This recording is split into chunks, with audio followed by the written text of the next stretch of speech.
आणि या सगळ्या संदर्भात ताजे अपडेट्स देण्यासाठी आमचे प्रतिनिधी अविनाश पवार आणि रेवती हिंगवे आपल्या सोबत आहेत। आरोपीला कसं अटक करण्यात आलं याबाबतची सविस्तर माहिती आपल्याला अविनाश पवार देणार आहेत। तर पुणे लष्कर पोलीस स्टेशनमध्ये आरोपीला आणण्यात आलंय आणि त्याच पोलीस स्टेशन बाहेर आमच्या प्रतिनिधी रेवती हिंगवे आहेत। सुरुवातीला अविनाश यांच्याकडे जाऊयात। अविनाश, अटकेचा थरार नेमका कसा घडला, हे सर्च ऑपरेशन नेमकं कसं राबवण्यात आलं, सविस्तर सांगा।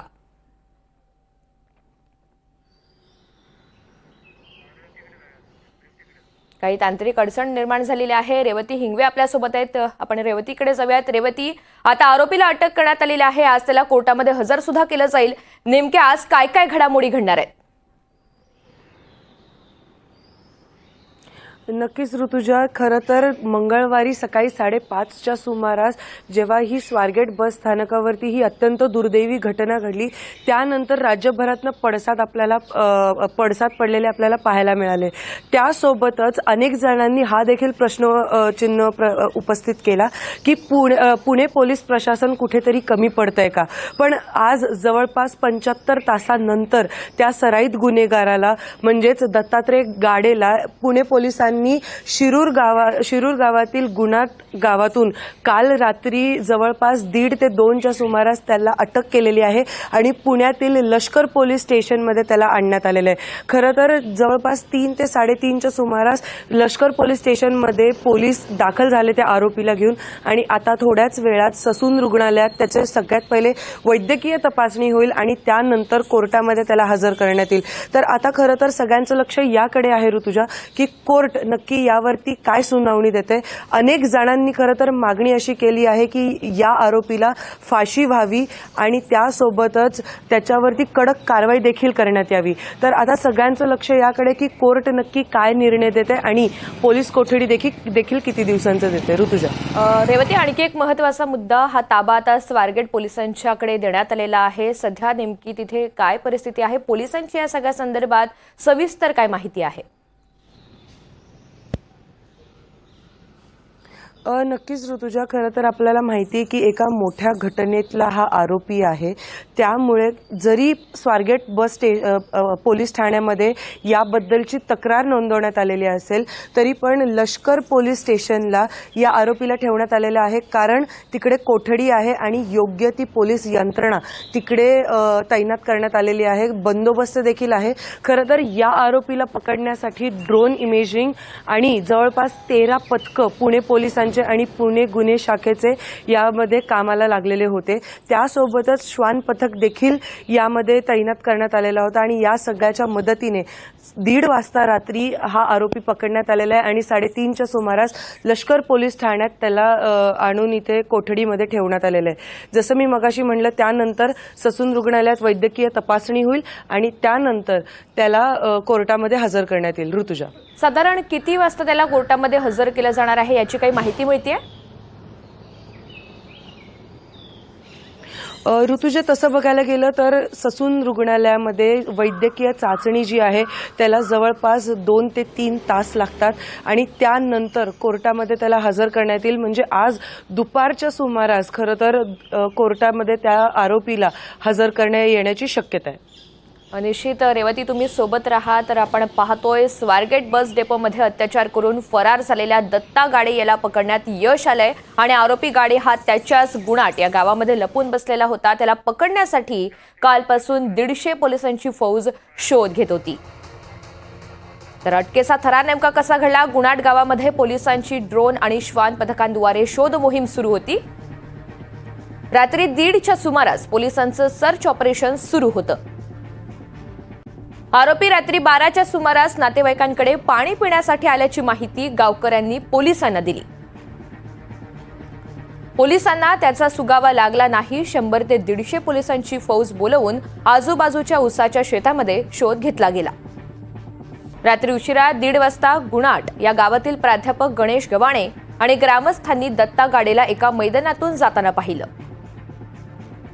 गावकऱ्यांनी आरोपीला पकडण्याचा प्रयत्न केला। गावकरी आणि गाडी यांच्यामध्ये झटापट झाली। आरोपीला तब्बल 15 मिनिटं पकडून ठेवल्यानंतर पोलीस घटनास्थळी दाखल झाले। ग्रामस्थांनी मदत केल्यामुळे आरोपीला जेरबंद करण्यात यश आलं। प्राध्यापक गणेश गव्हाणे यांची आरोपीला पकडून देण्यास मोठी मदत झाली.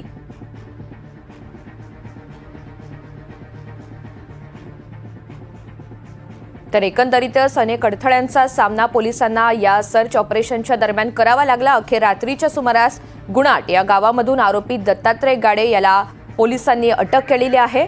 आणि यानंतर आपण अविनाश पवार यांच्याकडे जाऊयात. अधिकची माहिती देण्यासाठी ते आपल्यासोबत आहेत.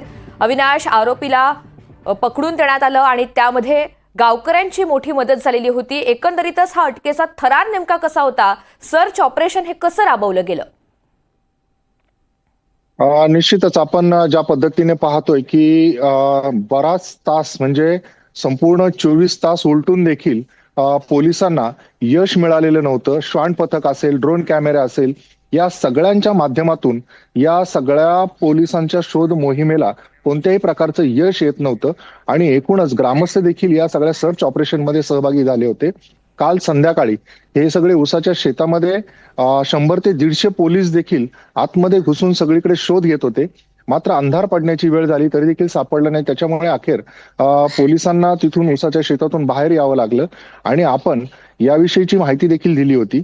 त्या संदर्भात जे पोलीस उपायुक्त निखिल पिंगळे यांनी देखील आपल्याला माहिती दिली होती की जरी समजा आम्हाला काही रात्रीच्या अंधारामुळे मर्यादा येतात, कारण हे सगळं बिबट क्षेत्र होतं, तरी देखील पोलिसांनी याच्यावर वॉच ठेवला होता आणि रात्री देखील पोलिसांचं सगळीकडे लक्ष होतं.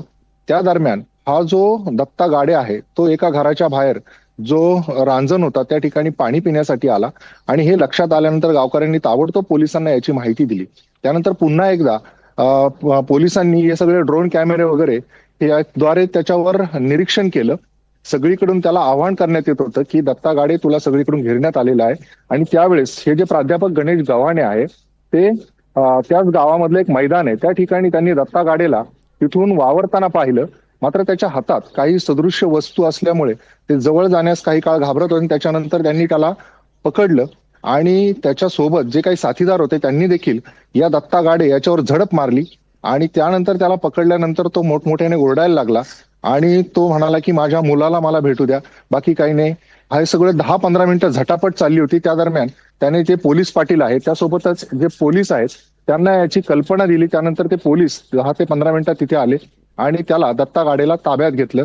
ताब्यात घेतल्यानंतर ताबडतोब ज्या गाड्या होत्या त्याच्यामध्ये त्याला टाकून आपण ज्या पद्धतीने जी दृश्य आहेत कारची त्या पद्धतीने झपाट्याने त्याला तिथून नेण्यात आलं.